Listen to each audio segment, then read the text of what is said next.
protéger, l'objectif principal, c'est d'abord la conservation de la nature. Informer les journalistes sur les dernières actualités des parcs nationaux de la Pendjari et du WBénin et susciter davantage d'engagement de leur part en faveur de la biodiversité, c'est l'objectif principal de cet atelier qui a eu lieu mardi 10 septembre 2024 au bureau d'African Parks à Cotonou. La session a réuni non seulement les hommes des médias, mais aussi les représentants des associations villageoises de gestion des réserves de faune des parcs Pendjari et WBénin, les directeurs des actions périphériques des parcs Pendjari et WBénin, ainsi que le chargé des projets parcs nationaux à l'Agence nationale de promotion des patrimoines touristiques. Au nom des responsables d'African Parks Bénin, le coordonnateur communication et marketing a ouvert les travaux en situant le contexte et l'importance de l'atelier. En organisant donc le présent atelier,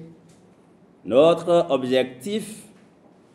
est de répondre aux besoins d'information du public, notamment des journalistes environnementaux que vous êtes, et vous imprégner des derniers développements en ce qui concerne les parcs nationaux de la Pendjari et du WBénin, dont African Parks assure la gestion déléguée depuis 2017 pour le parc national de la Pendjari et depuis 2020 pour le WBénin en partenariat avec le gouvernement et les communautés locales. Aussi voudrais-je saisir l'occasion pour remercier au nom du directeur régional pour l'Afrique de l'Ouest d'African Parks, remercier le gouvernement, les partenaires qui nous soutiennent,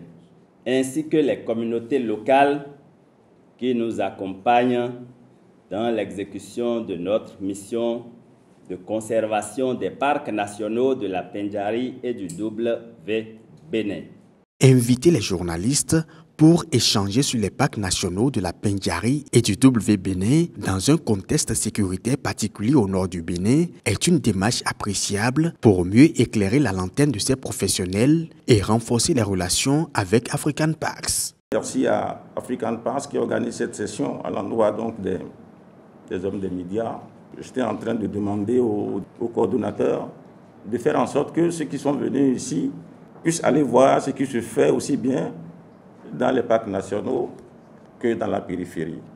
Et en ce moment, on pourra écrire exactement ce qui se passe à l'intérieur. Au cours de l'atelier, les participants ont eu droit à plusieurs communications, notamment sur le modèle d'African Parks pour la gestion des aires protégées, les actions d'appui au développement communautaire menées par les parcs Pendjari et WBénin en faveur des communautés locales et l'implication des communautés riveraines dans la gestion des parcs nationaux. En termes d'acquis,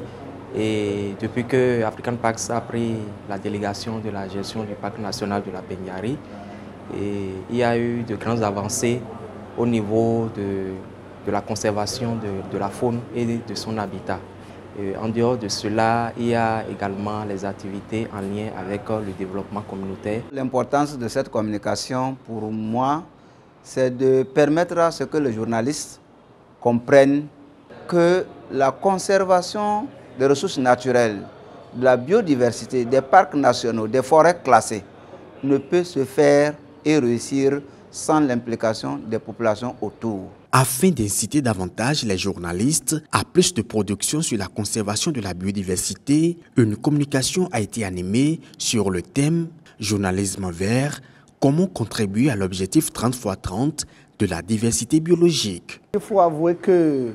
cet atelier de sensibilisation m'a permis de reconnaître et de savoir désormais que African Parks fait beaucoup et tout en gérant correctement ces deux parcs, appuie les Béninois qui vivent aux alentours, au plan agricole et au plan social, au plan économique. Aujourd'hui, c'est un ouf de soulagement pour chacun d'entre nous de voir cet atelier organisé par African Parks qui nous apporte beaucoup plus de lumière, qui nous apporte beaucoup plus d'informations. Nous prenons ensemble l'engagement de multiplier nos productions journalistiques afin que d'ici 2030, d'ici les années à venir, on puisse sentir véritablement qu'il y a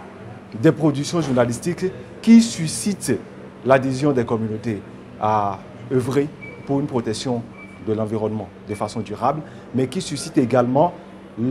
l'adhésion des dirigeants qui sont appelés à faire mieux